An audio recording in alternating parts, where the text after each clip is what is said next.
Good morning, everybody, and welcome to Reata Horsemanship. I'm Luke Brown. I'm excited to be with you here today on Monday, Motivational Monday. Today is Labor Day, so some of you might be working, some of you might be playing. I'm working today, and I'm loving it. Usually, farmers and ranchers are usually working on Labor Day. They're either harvesting food or bringing sheep and cattle off the mountain or what have you. But usually Labor Day is quite the laborious day, and it's very fitting to call it that in the farming and ranching community.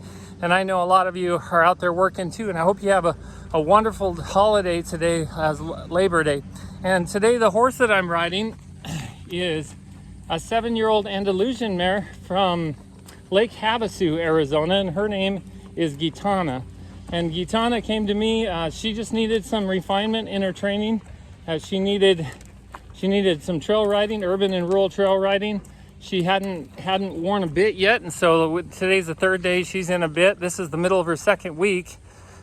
Actually, the start of her second week that she's been in training, and so she's coming along. She's coming right along. She'd been ridden before, so she's a little easier to ride, but certainly has some holes in her training, just like any horse out there. You know, if I take a horse I've been working with for a few months and I take him to a trainer who maybe has been doing it much longer than me and has more experience than me, they're going to find holes in that horse's training too. A hole never really goes away, it just gets smaller. So just keep that in mind. When I say I'm working on some holes in her training, it's not because her previous trainer was doing anything wrong or not doing enough or what have you. It's just that I'm finding holes and I'm working on them. So it's always a lot of fun to do that here at Reata Horsemanship and see the progress these horses are making.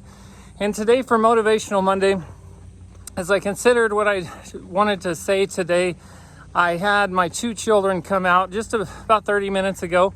My two youngest, so Jakey, he's 5, and Clairlyn, she's 7, and they came out and brought me some Gatorade, and it was a cool moment to see them. And my daughter Clairlyn had come from her mom's house, and just to see them, how loving they are and how wonderful they are and what good kids they are. And part of that is due to just pure luck, and part of it is due to some of our parenting. I think Stacy and I, especially Stacy, does a great job being the mother to our children, and that's what one of my whys is. And when you consider whatever you're doing in life, if you have a goal and you have something that you want to achieve, whether it be monetarily or some other thing that you want to achieve, you have to have a why in achieving that. You have to have a strong reason for going through whatever it takes to achieve that goal that you've set out for yourself. If you don't have a strong enough why, then I can guarantee you're not going to achieve that goal. It's just a dream that's never going to happen because you don't have a strong enough why. You have to have a strong enough reason to get up out of bed when you're sick, to get up out of bed when you're not feeling like getting out of bed, to get up early, to go to bed late sometimes, or go to bed early sometimes, to neglect some of the things that you might naturally want to do, like take the day off or be lazy or what have you. If you're trying to accomplish something, in order to get the gumption to get out there and go do it, you have to have a strong enough why. And my children, my two youngest, I have a third who's 14. She's in Utah right now, and I have a couple stepkids that are grown and out of the house now. And all my children are one of my biggest whys. I have a number of whys, and my children are one of those. And so when things get challenging, and they always do, because seasons change, it gets easier, it gets harder, it gets easier, it gets harder. It always goes that way.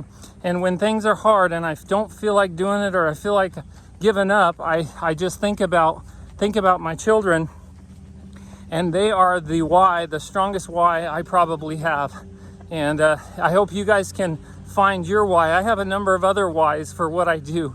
I don't like seeing all the major accidents that happen with horseback riding and being around horses, and people doing things that I think if they were better educated they wouldn't do, and those accidents wouldn't happen. And so that's one of my whys as well. I have a strong why for what I do with these horses and what I do with owners as well, and helping them develop better and safer relationships with their horses.